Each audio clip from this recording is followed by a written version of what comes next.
एक विषय जो हमारे देश में बहुत चर्चित है और बहुत देर से उसके ऊपर बात हो रही है और हम भाजपा में भी उसके ऊपर लगातार बात कर रहे हैं। आज प्रेस कॉन्फ्रेंस में आने का एक जो मेन पर्पस है या रीज़न है वो ये है कि इस विषय को हम ज़रा थोड़ा विस्तार से बताना चाहेंगे कि ये अगर हम कह रहे हैं या भाजपा कह रही है तो उसका क्या मतलब है और क्यों कह रहे हैं।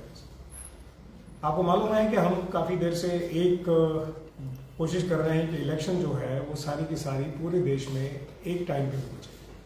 और एक टाइम में जब इलेक्शन होने की हम बात करते हैं तो उसके पीछे बहुत से ऐसे मुद्दे हैं जो देश की प्रोग्रेस और देश की ग्रोथ के लिए बहुत ज़रूरी हैं।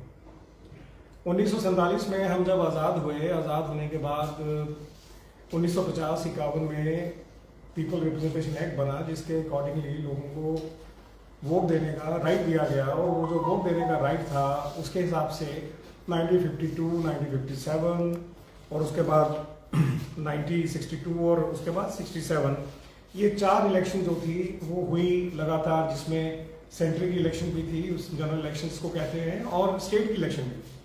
और ये चारों इलेक्शन जो हैं लगातार हुई और वो देश का शुरू का एक समय था और वो समय बहुत ज़रूरी था और ये चीज़ जो थी वो आगे कंटिन्यू रहनी चाहिए थी। लेकिन क्या हुआ कि बहुत सी असेंबली जो है वो प्री मैच्योर डिसॉल्व कर दी गई, बहुत दफ़ा पार्लियामेंट प्री मैच्योर डिसॉल्व होगी। विद द रिजल्ट क्या हुआ, जो इलेक्शन का जो प्रोसेस था वो सारा का सारा डगमगा गया। और उसके डगमगाने से क्या हुआ कि जो एक सिस्टम बनना चाहिए था इलेक्शन का, जो एक कायदा बनना चाहिए था, वो कायदा और सिस्टम दोनों खत्म हो गए। उससे क्या हुआ कि स्टेट की जो इलेक्शन थी वो अलग होती हैं और जो पार्लियामेंट की इलेक्शन होती है वो अलग होती है। और ये जो 5 साल का वक्फा है, इस 5 साल के वक्फे में सिर्फ इलेक्शंस ही होती रहती हैं। कभी आज एक स्टेट की है, कभी दूसरी स्टेट की है। और उससे क्या रहता है कि हम कोशिश करने के बाद भी सरकार जो है वो जितना फोकस सरकार का होना चाहिए वो सरकार का फोकस होता नहीं है काम पे। आज एक इलेक्शन है क्योंकि है तो सरकार पॉलिटिकल पार्टी है, और जब पॉलिटिकल पार्टी है तो फिर उसको इलेक्शन पे फोकस करना होगा, और जब इलेक्शन पे फोकस करना है तो वो किस कीमत पे होगा? वो कीमत होगा आपके देश के टाइम पे, वो कीमत होगा देश के फाइनेंस पे, वो कीमत होगा उन चीज़ों पे जिसके लिए देश को बहुत ज़रूरत है। 47 से जब हम आज़ाद हुए और उसके बाद जो लगातार इलेक्शन चलती रही और 67 साल तक ये प्रोसेस चला है और आगे अभी भी चला है प्रोसेस। लेकिन भाजपा ने इसके बारे में बहुत गहराई से संजीदगी के इसके ऊपर विचार किया कि क्या ये वाकई ज़रूरी है, जो चीज़ हम करते थे उसको हम दोबारा कंटिन्यू क्यों नहीं कर सकते, और उसको कंटिन्यू करने के लिए भाजपा ने इसके ऊपर काम किया है। लेकिन आज जो बात यहाँ पे रखने का जो एक विचार हुआ है वो ये है कि क्या जो टाइम, जो पैसा, जो ह्यूमन रिसोर्स हम यूज करते हैं या वेस्ट करते हैं इस कंट्री में, वो हमारे सब नॉर्मल सिटीजन्स का टाइम है, सिटीजन्स का पैसा है, सिटीजन्स के रिसोर्स हैं, वो देश के लिए इस्तेमाल होना चाहिए, लोगों के लिए इस्तेमाल होना चाहिए। इसके लिए नहीं इस्तेमाल होना चाहिए कि वही चीज हम बार बार वो चीज करते हैं। पूरे साल 5 साल में इलेक्शन भी होती रहती है। अब बाहर के अगर आप देशों को देखें, बाहर के बहुत से देश ऐसे हैं जो सारे देश जो हैं एक इलेक्शन करते हैं और एक इलेक्शन करने के बाद उसके बाद उनका टाइम होता है 4 साल 5 साल, 4-5 साल वो सिर्फ काम करते हैं। और जब वो काम करते हैं तो फिर काम करने के साथ साथ उनकी जो अकाउंटेबिलिटी है, काम करने के साथ जो उनका एक देश के प्रति जो एक रिस्पॉन्स है वो बहुत इफेक्टिव हो जाता है। वो एक फॉर्मूला पे काम करते हैं। मैं चाहूंगा कि आप इसको जरा इस फॉर्मूला को जरा समझें। वो एक फॉर्मूला पे काम करते हैं जिस फॉर्मूले का नाम है टिकेबा, TEGBA, एक फॉर्मूला है जिसके ऊपर वो काम करते हैं। इस फॉर्मूले का मतलब क्या है कि वो अपने देश, पहला है T, इसका मतलब है अपने देश के टाइम के प्रति वो बहुत सीरियस हैं। देश का टाइम वो किसी तरह वेस्ट नहीं करना चाहते, देश का टाइम वो किसी तरह ऐसी कोई चीज नहीं करते हैं जिससे देश का बहुमूल्य टाइम वेस्ट हो, उसके ऊपर बहुत फोकस करते हैं। जब वो टाइम पे फोकस करते हैं तो देश की इकोनॉमी जो है वो अपने आप कंट्रोल में रहती है, देश की इकोनॉमी जो है अपने आप ठीक रहती है, देश की इकोनॉमी के ऊपर फोकस किया जाता है, देश की इकोनॉमी के ऊपर काम किया जाता है और देश की इकोनॉमी बेटर होती है। उसके बाद क्या होता है, जब टाइम आपने ठीक दिया देश को, जब आपकी सरकार ने टाइम दिया देश को, जब आपकी इकोनॉमी कंट्रोल में है तो आपकी गुड गवर्नेंस बहुत अच्छी होती है, गवर्नेंस बहुत अच्छी हो जाती है आपकी। आप अच्छा गवर्नेंस करते हैं, लोगों के प्रति अकाउंटेबिलिटी आपकी अच्छी रहती है और आप लोगों को जवाबदेह हो जाते हैं।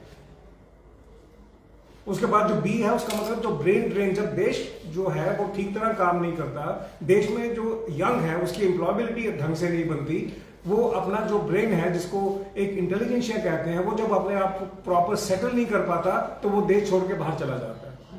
और जब वो देश छोड़ के बाहर चला जाता है तो उसको ब्रेन ड्रेन कहते हैं। हमारे देश का जो ब्रेन है वो बाहर जाके मुल्कों में काम करता है और देश का बहुत बड़ा रिसोर्स जो है वो बाहर चला जाता है। और जब देश का बाहर रिसोर्स चला जाता है तो देश को बहुत नुकसान होता है। वो देखने में, कहने में, सुनने में होता होगा कि साल के 2000 लोग चले गए, 10,000 लोग चले गए, पर वो 10,000 ब्रेन जा रहे होते हैं बाहर। जो ब्रेन देश में काम करने चाहिए वो बाहर चले जाते हैं। और लास्ट पॉइंट है अकाउंटेबिलिटी। ये जब सारी चीजें आपके कंट्रोल में होती है तो सरकार अपने आप अकाउंटेबल बनती है। टाइम आपने देश को दिया, पैसे का आपने प्रॉपर यूज किया, पैसा आपने वेस्ट नहीं किया, आपने अच्छी गवर्नेंस की, आपने जो आपका यूथ है उसको आपने एम्प्लॉयबल बनाया, यूथ का जो ब्रेन है उसको आपने देश में ही यूज किया, और उसके बाद सबसे बड़ी बात जो आप अकाउंटेबल है लोगों के प्रति। ये जो फॉर्मूला है, इस फॉर्मूले के अगेंस्ट जिस देश ने भी काम किया है वो देश ग्रो किया है, चाहे वो अमेरिका हो, चाहे वो स्वीडन हो, चाहे वो जर्मनी हो, चाहे वो फ्रांस हो। ये सारे के सारे देश इसी फॉर्मूला पे काम करते हैं। और हम भी आज जो वन इलेक्शन वन नेशन की बात कर रहे हैं वो भी इसी फॉर्मूला के तहत है कि हम भी इस फॉर्मूला के अगेंस्ट काम करेंगे। हमारा यूथ बाहर नहीं जाना चाहिए, हमारा पैसा जाया नहीं होना चाहिए देश का। वो हमारा पैसा है, हमारे टैक्स पेयर्स का मनी है, वो हमारा देश का टाइम जाया नहीं होना चाहिए इलेक्शनों में। और सरकार हमारे प्रति अकाउंटेबल होनी चाहिए। सरकार ने कभी, सरकार को हम चुन के भेजते हैं, सरकार को हम कहते हैं कि आप काम करो, तो सरकार को अकाउंटेबल होना पड़ेगा। पर ये तभी पॉसिबल है जब आप सरकार को 5 साल काम करने दें। ये तभी पॉसिबल है जब सरकार लगातार 5 साल काम करे और उन सब चीजों के ऊपर सोचे जिसके ऊपर टाइम की जरूरत होती है। लेकिन जब सरकार टाइम नहीं दे सकती है प्रॉपरली, अपने पूरी सरकारी मशीनरी को यूज करती है इलेक्शनों के लिए, कभी यहां कभी वहां, अपने जितनी भी सिक्योरिटी फोर्सेस हैं उनको यूज करती है चीजों के लिए, तो देश के सिक्योरिटी पे भी फर्क पड़ता है। देश की सरकारी जो तंत्र है या जिसको आप सरकारी मशीनरी कहते हैं उस पर भी फर्क पड़ता है। फाइनेंस सारा जाया होता है। और आप समझ सकते हैं इन सारी चीजों का असर क्या हुआ। इस सारी चीजों का असर यह हुआ कि हम 2014 तक बॉटम इकोनॉमी में थे, 5 फ्रेजाइल इकोनॉमी जिसको कहते हैं, हम वहां पे थे। हम उसके ऊपर बढ़ ही नहीं पाए क्योंकि हमारा फोकस था ही नहीं इन चीजों पे। हमारा फोकस सिर्फ वो था कि हमने बात की, खत्म की, उसके बाद हम ये नहीं सोच पाए कि आज हम कहां होने थे। और दुनिया में छोटे छोटे देश, स्विट्जरलैंड जैसे देश हैं, छोटे छोटे देश, वो इकोनॉमी में हमसे कहीं आगे चले गए।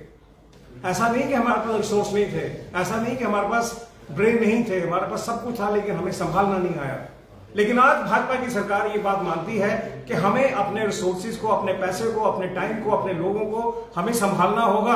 अगर हम संभालेंगे तभी हम इस देश को समृद्ध बना सकते हैं, तभी हम इस देश को आगे लेके जा सकते हैं। तभी एक इलेक्शन की बात हो रही है जो पहले हुई, 4 दफा हुई, 4 टर्म में हुई, उसके बाद होने बंद हो गई। लोकल जो वहां के जो लोकल पॉलिटिशियन है या जो बाकी देश के पॉलिटिशियन हैं, उन्होंने अपने पर्सनल मफाद के लिए, उन्होंने अपने पर्सनल इंटरेस्ट के लिए वो सब कुछ किया जो देश के हित के लिए नहीं था। और उन्होंने प्री मैच्योर असेंबलीज को डिसॉल्व किया, प्री मैच्योर लोकसभा को डिसॉल्व किया। और उसका असर क्या हुआ? उसका असर ये हुआ कि हम फ्रेजाइल इकोनॉमी में आ गए। आज 2014 के बाद जब भारत में भाजपा की सरकार आई है, हम फ्रेजाइल 5 से हम टॉप 5 में आए हैं। हमको टॉप 3 में जाना है और उसके बाद हमको टॉप 1 में जाना है। ये तभी पॉसिबल हो सकता है जब सरकार को टाइम दिया जाए, सरकार को काम करने का वक्त दिया जाए, सरकार को वो सब कुछ करने दिया जाए जो सरकार चाहती है। और भाजपा पूरी तरह से इसके ऊपर दृढ़ संकल्प है कि हम वो सब काम करेंगे जो देश के यूथ के लिए, देश के युवा के लिए, देश की नारी के लिए, देश के जो हमारे एल्डर्स हैं उनके लिए, जहां जहां सरकार का जो जो काम है, जो उसको करना चाहिए, वो सरकार करेगी। और हमारा मानना यह है कि हमारे देश के जो सिटीजन्स हैं, हमारे देश के जो माननीय निवासी हैं, उनको भी ये बात समझना होगा कि सरकार अगर ये बात कर रही है, सरकार अगर इसके ऊपर एफर्ट कर रही है, उसके पीछे सबसे बड़ा जो रीजन है वो रीजन यही है कि हम चाहते हैं कि ये देश जो 5 इकोनॉमी में टॉप में है वो 3 इकोनॉमी में जाए। और एक दिन ऐसा आना चाहिए 2047 से पहले हम टॉप नंबर 1 इकोनॉमी बनने चाहिए। बहुत लंबा सफर है, ये सफर अकेले तय नहीं होगा, ये सफर तब तय होगा जब हमारे देश का हर निवासी अपने दिमाग में ये बात सोच ले कि मुझे नंबर 1 बनना है, मुझे टाइम जाया नहीं करना है, मुझे रिसोर्सेज जाया नहीं करने। तो देश के रिसोर्सेज हमारे रिसोर्सेज हैं।